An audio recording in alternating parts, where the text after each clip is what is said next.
చూస్తున్నాం big breakings general format లో at a time single breaking కాకుండా ఒకేసారి ఒకే ఫ్రేమ్ లో 4 బిగ్ బ్రేకింగ్స్ తో పాటు వాటికి సంబంధించిన విజువల్స్ మీ ముందుకు తీసుకొచ్చాం. స్ట్రైట్ గా బ్యాక్ టు బ్యాక్ బ్రేకింగ్స్ ఏంటో ఒకసారి చూద్దాం. ఫస్ట్ బ్రేకింగ్ ఎన్డీఏ పక్ష నేతగా మోదీ ఏకగ్రీవ ఎన్నిక. ఇక సెకండ్ బ్రేకింగ్ ఏపీ రెవెన్యూ శాఖలో ఫైళ్లను ప్రాసెస్ చేయొద్దన్న స్పెషల్ సిఎస్. ఇక థర్డ్ బ్రేకింగ్ మా అసోసియేషన్ నుండి నటి హేమ సస్పెండ్. ఇక ఫోర్త్ బ్రేకింగ్ హిమాలయాల్లో ట్రెక్కింగ్ చేస్తూ 5 మృతి చెందారు. దానికి సంబంధించిన ఫుల్ బ్రేకింగ్స్ చూద్దాం.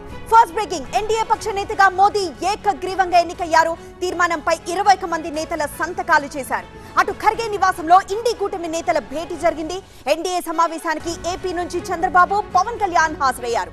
ఇక సెకండ్ బ్రేకింగ్ చూస్తే ఏపీ రెవెన్యూ శాఖలో ఉన్నతాధికారులు ఆదేశాలు జారీ చేశారు. కీలక ఫైళ్లను ప్రాసెస్ చేయొద్దు అంటూ స్పెషల్ సిఎస్ ఆదేశాలు జారీ చేశారు. భూ కేటాయింపుల ఫైళ్లను నిలిపివేయాలని ఉత్తర్వులు జారీ అయ్యాయి.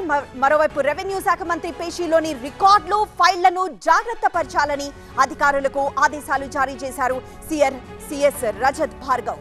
ఇక మా అసోసియేషన్ నుండి నటి హేమ సస్పెండ్ అయిన న్యూస్. థర్డ్ బ్రేకింగ్ సభ్యత్వాన్ని పూర్తిగా రద్దు చేసే ఆలోచనలో ఉంది కమిటీ. ముచ్చింతల్లోని స్టాచ్యూ ఆఫ్ ఈక్వాలిటీ ఆధ్యాత్మిక కేంద్రంలో Ilaiyaraaja live in concert.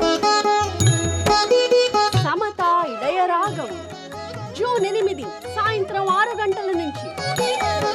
Book your tickets on BookMyShow. రేపు అధికారికంగా అధ్యక్షుడు విష్ణు ప్రకటించనున్నారు.